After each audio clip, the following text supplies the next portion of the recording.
On our last episode of Coffee, Cocktails, and Clarity, your worth can fluctuate in someone else's eyes simply because they never saw, understood, or appreciated your real or perceived value to begin with. When we lower our value, we are costing us our worth.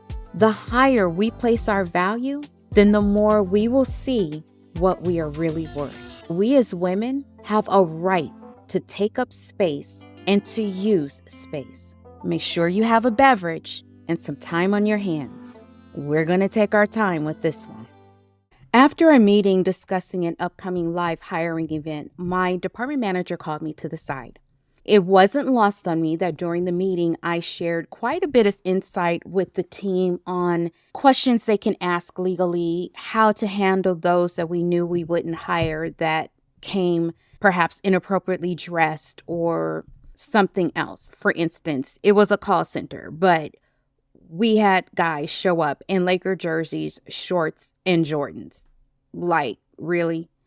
Anyway, the team appreciated the information shared because many of them had not been taught properly about interview techniques. The meeting breaks, and I'm walking out into the hallway to finish up some work before that evening's event. And that's when the department manager called me aside in the hallway. The words that flowed from their mouth to my ears and mind, surprised, confused, and sometimes stymied me for years to come. I'm so happy you're here. My name is Shy Boston, and it's a privilege to welcome you to Coffee, Cocktails, and Clarity. Real women, real talk. It's a safe space created for women like us who want to have authentic conversation around everything that impacts our life, careers, and relationships. Go ahead, grab your favorite beverage, and get comfy. Now, let's have a chat. So we're on part 2 of our episode, and I'm still drinking my Cafe Bustelo. I'm going to take my sip as usual. And now let's get into it. As I stood there, I heard the words that would move in through my ears to find a home on my brain. I needed to manage other people's perceptions of me. To this day, I want to believe that the man that delivered that message to me was very well intentioned. That doesn't change the fact that when I heard those words, it made me think, what am I doing wrong now? Let me guess. I don't fit in with the team again. I'm too loud again. I was taking over the conversation again. My thoughts were all rooted in previous experiences where I was called too assertive for speaking up and articulating my opinions. I was called too aggressive if I spoke up loud enough to be heard by others or requested status updates on project tasks only days or sometimes hours before they were due because I hadn't heard from anyone. If I laughed a little louder than others during a conversation, I was unprofessional and too boisterous. I was called rude and unprofessional because I would speak up and share my ideas or opinions while we were all brainstorming. Even though others would talk over each other during these sessions, I was the one called out for that same behavior.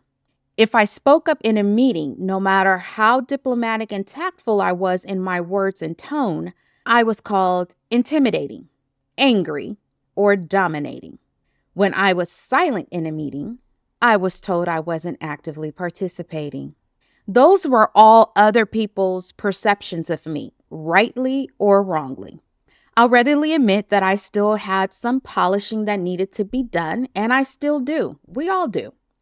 The main thing I learned was that I can't always manage others' perceptions of me because I can't please everyone, nor can I act the way they feel I should. In fact, the only thing I can control is me.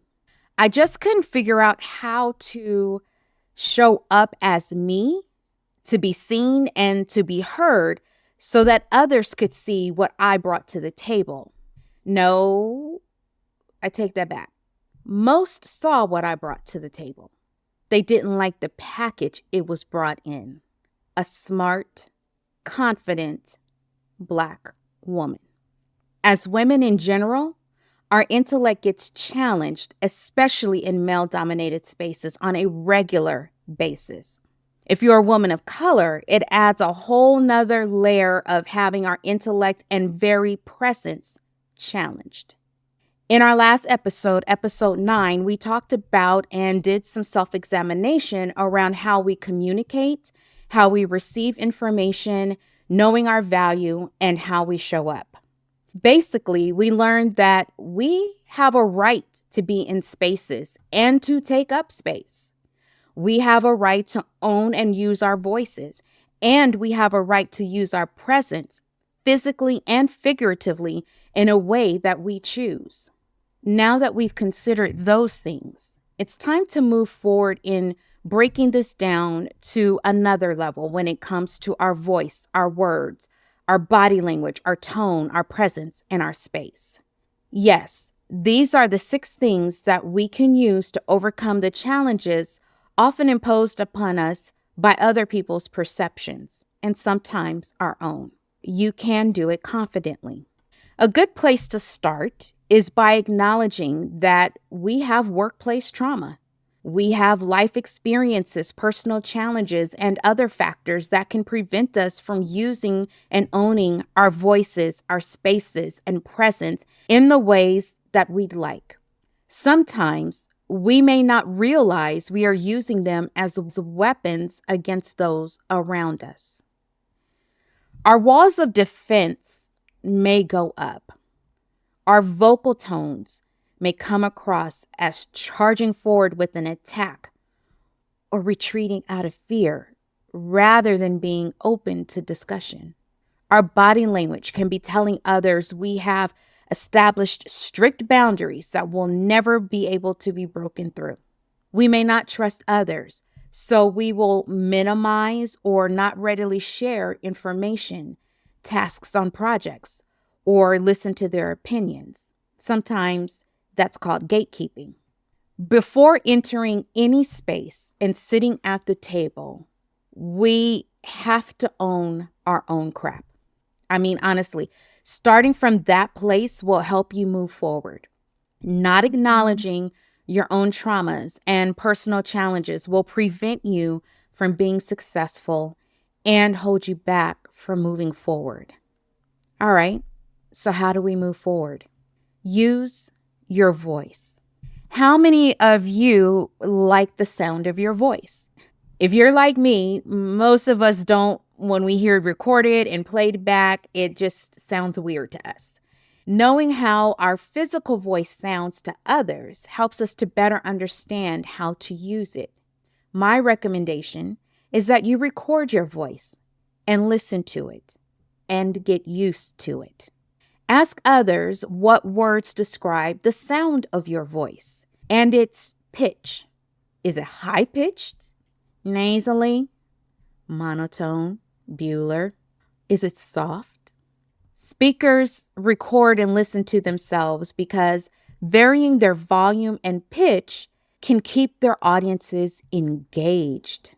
In meetings, it helps to draw or repel attention from your message.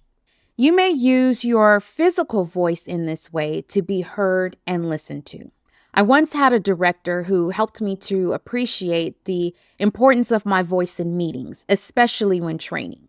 We were going to be tag teaming a training together over several days, and she acknowledged that her voice was more nasally and high-pitched. In fact, she said to me, "I know my voice annoys people." And she laughed, and of course I laughed, because honestly, it was kind of true that after a while, it was one of those voices that kind of grated on your senses. Helping me to appreciate my physical voice, she said, "Your voice is warmer in tone and pitch," which we'll talk about tone in a little bit. And she continued by saying, "So we will be able to complement each other during the training." When we trained, we were able to offset each other nicely and keep our participants engaged. If you're going to be presenting in a meeting, record yourself practicing your delivery. This will give you an idea of how you physically sound. You can then tweak your vocals accordingly. Now, I don't mean changing your voice. I mean adjusting it at key points for impact and maintaining the attention of your audience. Practicing in this way will help you to get more comfortable with your voice and when you're speaking with others. You will not be hung up on how you sound. In fact, you'll start to adjust your pitch based on the given situation. You'll be able to focus on your message or the conversation better. Using your voice also means speaking up in meetings and other conversations where you have something to contribute. Speaking up on issues that may impact you, your family, or community, that's another way of using your voice. Inspiring and motivating others is a way to use your voice as well. In fact, the most powerful way you can use your voice is in empowering yourself and others through communication, actions, and expressing yourself. Now, expressing yourself can come in a number of ways. It could be physically speaking up, it could be activism, creating art through poetry, music, photography, or any other means. Start by recognizing that you have a voice and you do have something to say or contribute. Whether you're talking at home or at work, you have a voice. You just have to empower yourself to use that voice. That can be especially challenging in male-dominated environments and anywhere else you feel that your voice would be silenced, not welcomed, or respected. So here are a few tips to get you there. You can express your thoughts in a journal. Organizing your thoughts in this manner will help you get the raw emotions out. And then you can work on putting your words into more palatable sentences. Anytime we speak from a place of emotion, we generally set our audience up to back off of listening to what we have to say. So we can be passionate about what we want to say, but we want to remove the raw emotions and make sure that our words, our message comes across the way that we want. Practice what you want to say. You're going to hear me say practice a lot throughout this episode because it's so important to build confidence and to build capability and skills. As I mentioned before, recording yourself helps, and even practicing in front of others that will give you honest feedback will prove beneficial. This way you can get an understanding of how your message is coming across, and as we'll talk about later, are you using the right word choices? So practice what you want to say. Look for opportunities to lead short meetings, give a presentation, or oversee small projects where you'll be speaking more in front of others.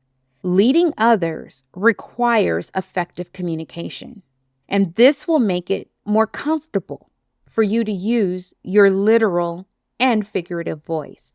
Learning effective communication techniques and practicing active listening will help you to speak and use your voice.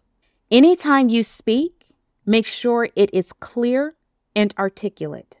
This will be very important for those in situations that feel their voice goes unheard. Using your volume, pitch, and articulating your speech sets the tone for being listened to. The other things that we'll discuss shortly will help as well. And finally, if your expertise is challenged, remember your value and worth. Then use I statements while you keep your voice at the right volume and pitch. I have reviewed the documents on page 10, and you'll note Regulatory Act.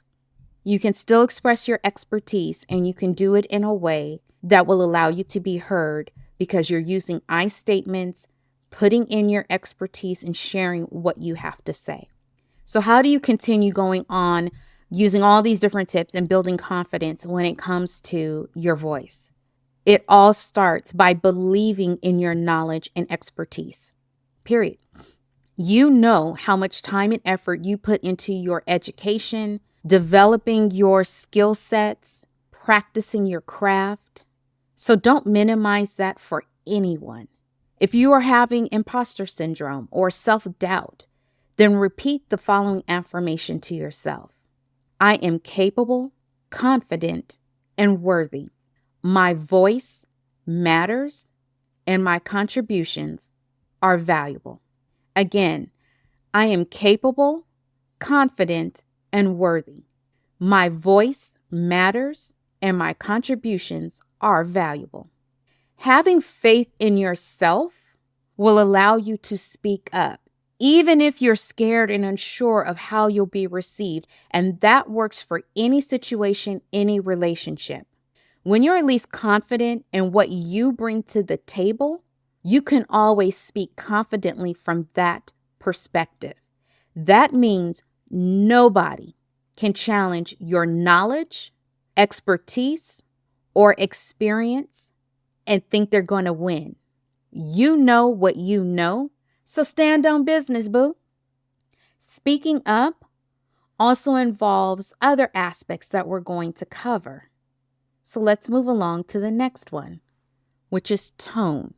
Tone is how the emotion of what you're saying is conveyed. It provides nuance and texture to what you're saying. Tone conveys your feelings. You can come across as sarcastic, joyful, angry, confused. You get the idea. Your tone impacts and can enforce the validity of your statements. In fact, it can even reinforce the validity of your statements. If you're nervous in delivering your message, it will come across like you're unsure about what you're saying. If you're sarcastic, people won't know if they should take you seriously. If you are forceful in a situation that does not require it, people will take that as being demanding. Build your strength in this area by practicing tone changes when you speak. Add in exercising confidence in what you say. Practice helps you overcome your nerves and emotions. It helps you to focus on what you have to say and not the feelings around what you have to say, unless you are trying to convey certain feelings. Even then, make sure it's appropriate to use the tone you're selecting in the situation that you're going to use it. For example, you may be frustrated with a corporate policy.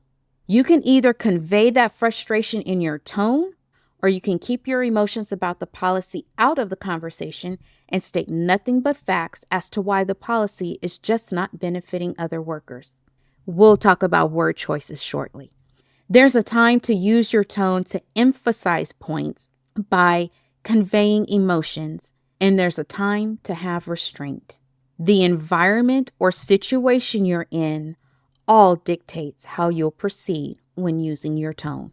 Next, use your words. We may not always be cognizant of our words or the impact that they have, but words do have impact. They can build up, break down, and leave lasting impressions. Selecting the right words can either get people to listen to you, while the wrong ones can get them to close their ears. I remember several years back, I was doing a training event over the weekend. There was a student who came about halfway through, I want to say was the first day of the training. Nonetheless, he missed a significant amount of information on the topic that I was covering when he came in that afternoon. At one point, he took issue with something that I said and interrupted the class with his statement.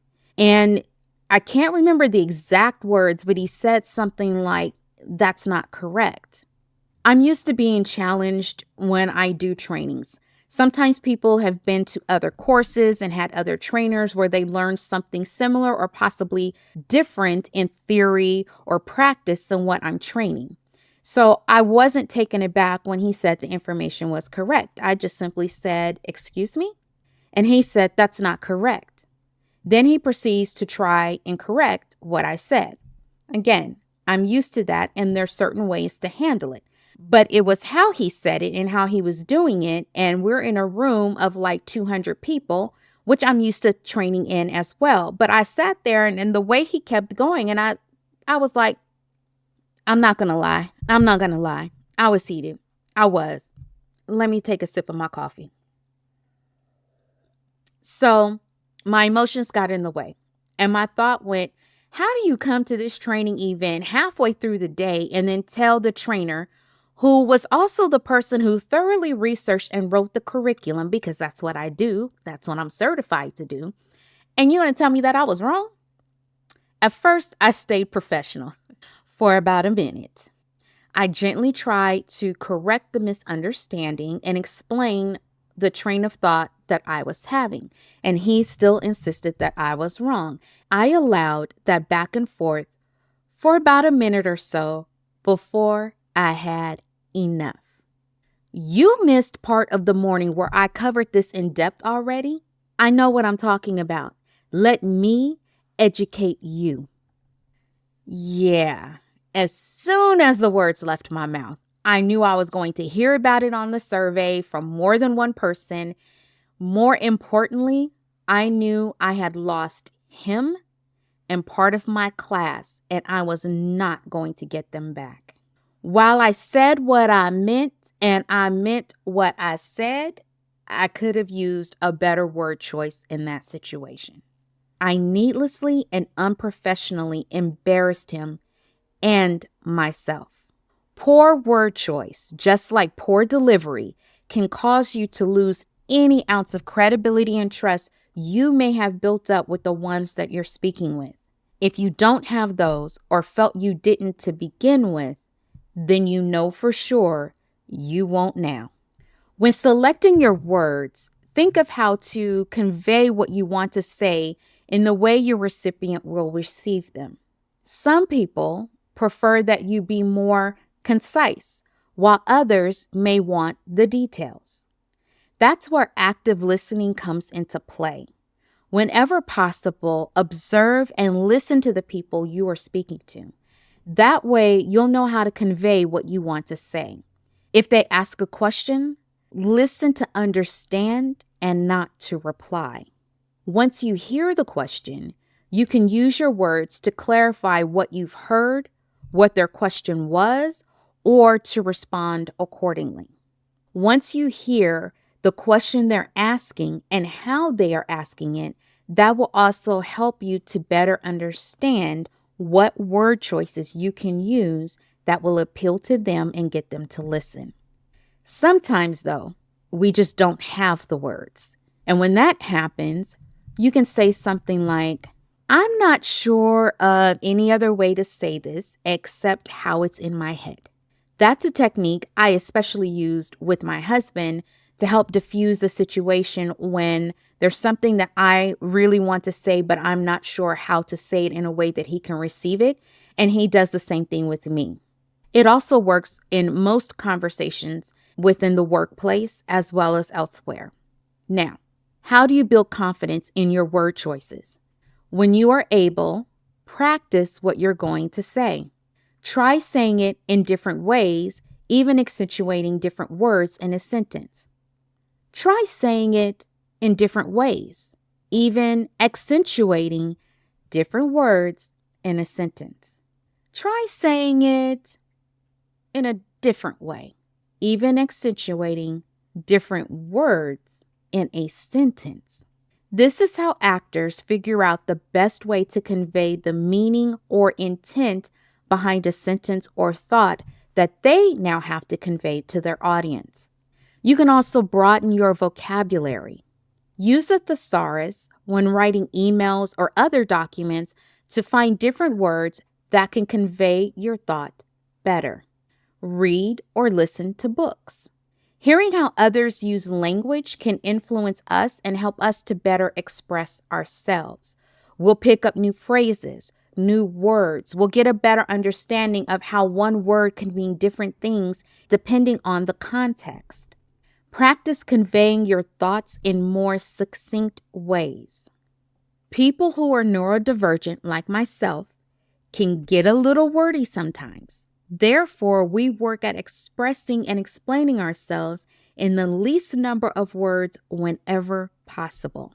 That's why sometimes we have to practice what we want to say, or it takes us longer to write an email or a message because we're constantly reviewing our words and how much we have to say.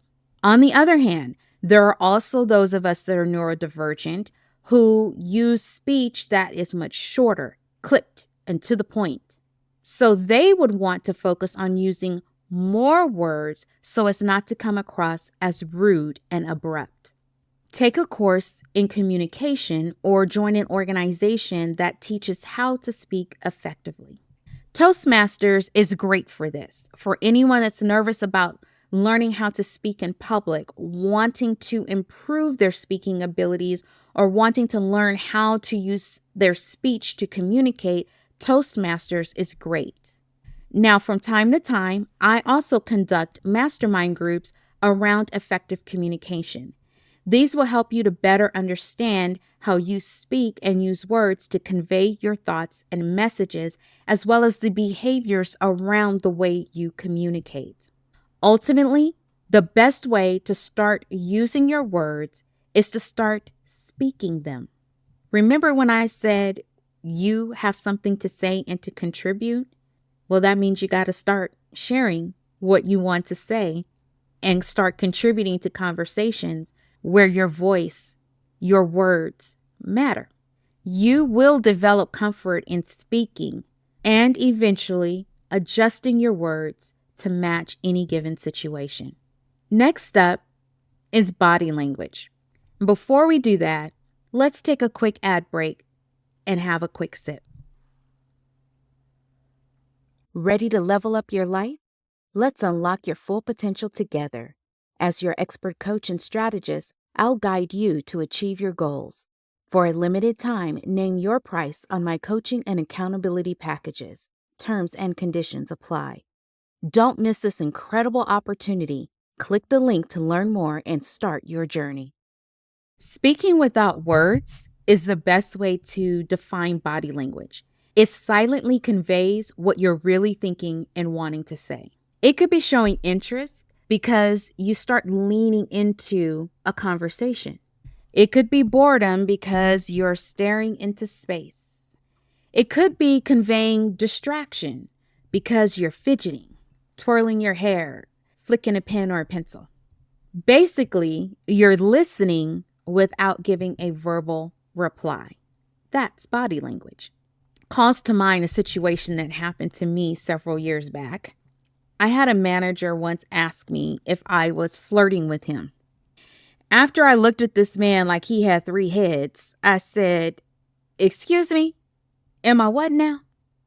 He repeated his question. I looked at him and said, "I am a happily married woman. What makes you think I am flirting with you?" He said, "Well, you often adjust your bra strap. I just wanted you to know that I'm married and I'm not interested like that." Girl, hold on. Let me take a sip on that one because I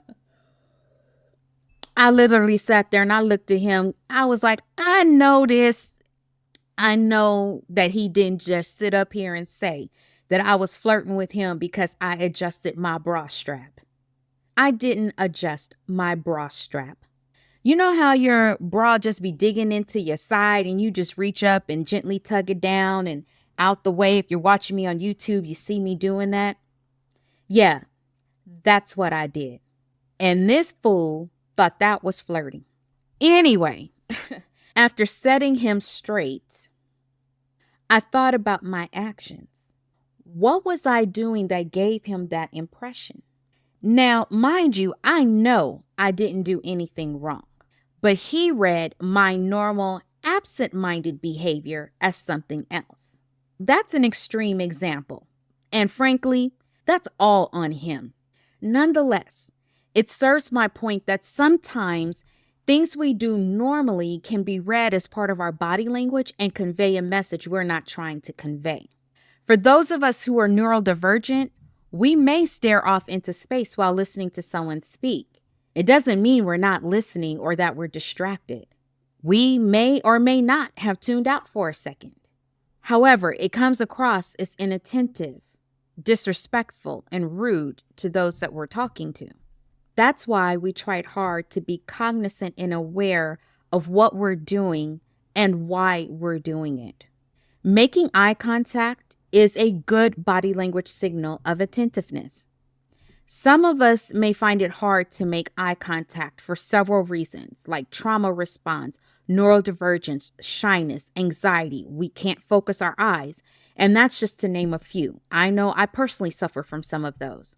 If you find making eye contact just as challenging as I do at times, then look at the person in between their eyebrows or go slightly above and look at the middle of their forehead. But don't look all the way up their forehead, just slightly above their brow line. That way, it looks like you're looking at them and giving eye contact when you're not doing it directly. When you're in meetings, having good posture by sitting up straight conveys attentiveness. When you're standing, stand with your shoulders back and your head held up when you are conversing with others to help minimize the impacts of anxiety creeping in before a meeting, an important conversation, or being in a group or crowd. Prepare yourself. Take slow, deep breaths in and out to relax yourself in your body. Calmly do it slowly in and out your nose as you relax yourself. Those are called cleansing breaths, and they really do work and help. How do we build confidence so that we can manage our body language? You can never go wrong by holding your head and chin up and having good posture. That always conveys attentiveness and confidence, even when you feel otherwise on the inside. Sometimes we don't know what to do with our hands when sitting during a meeting or when having a conversation. If your hands are free, you can display confidence and build yours by folding your hands and placing them on the table or desk in front of you. You can put them in the steeple formation, which is basically almost like your palms are facing each other, but your fingertips are touching, just like you're seeing on the screen if you're watching this on YouTube. The steeple formation with your elbows on your chair is another great way to show attentiveness as well as to show confidence.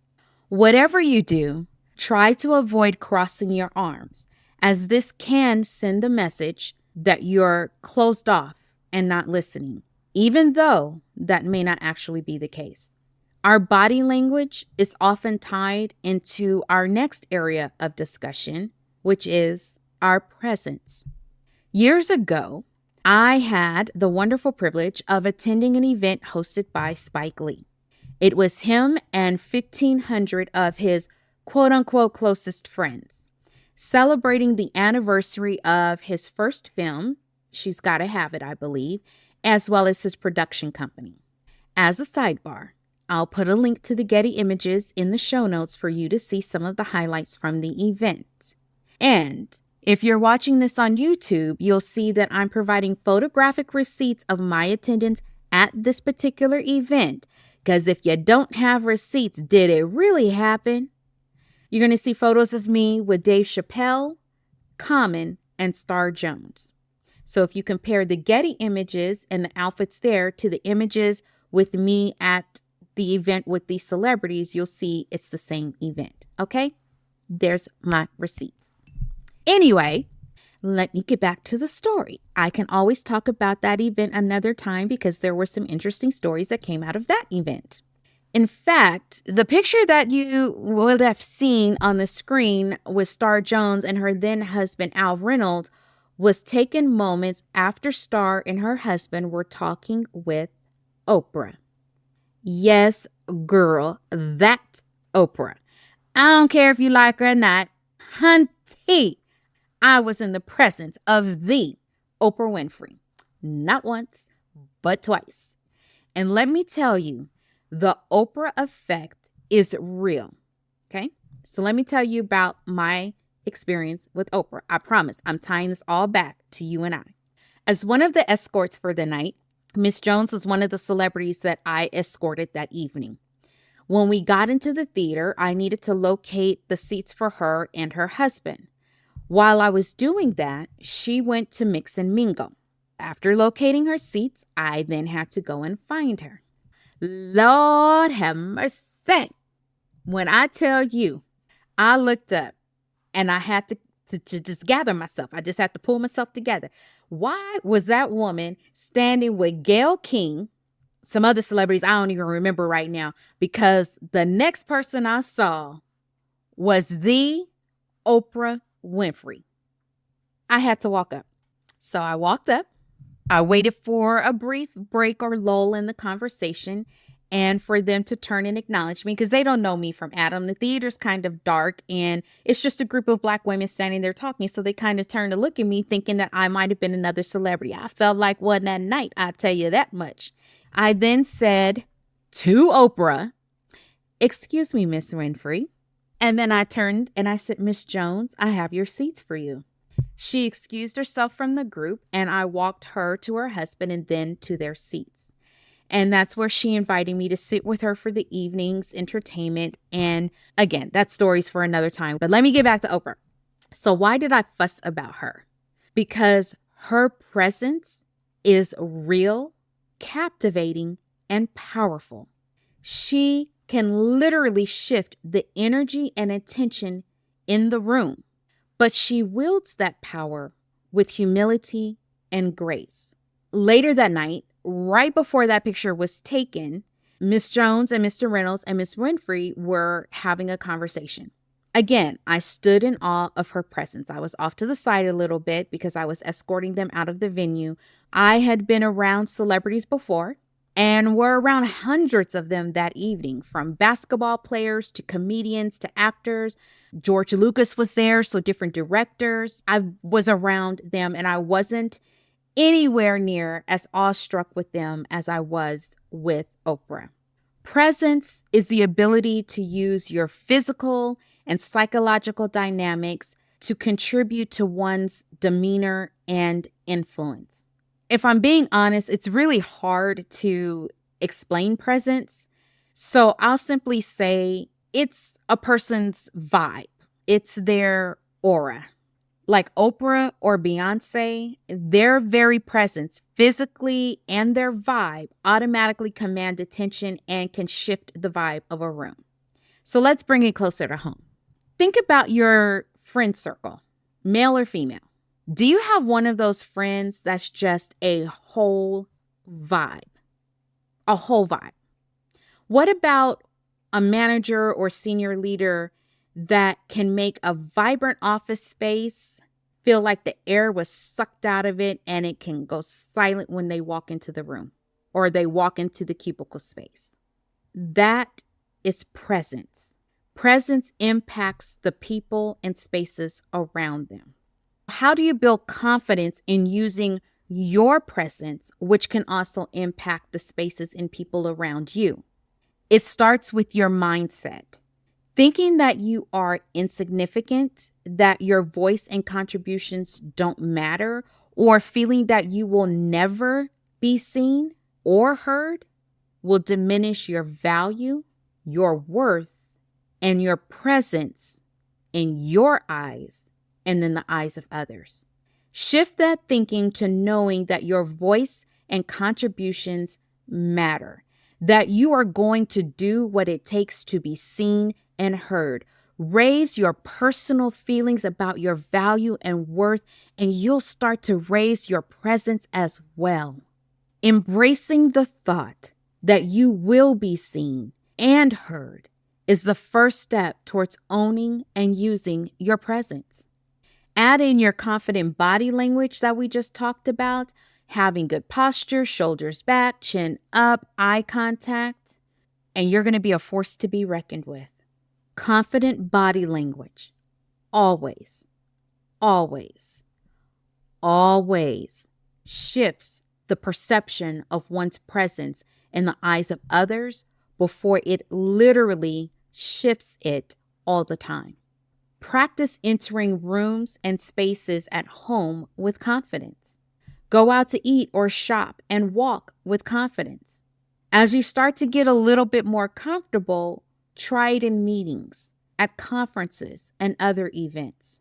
The more you do it, the easier it becomes. Presence also involves your active listening, emotional intelligence, and communication skills. Standing confidently and actively listening to someone helps them to feel seen and heard.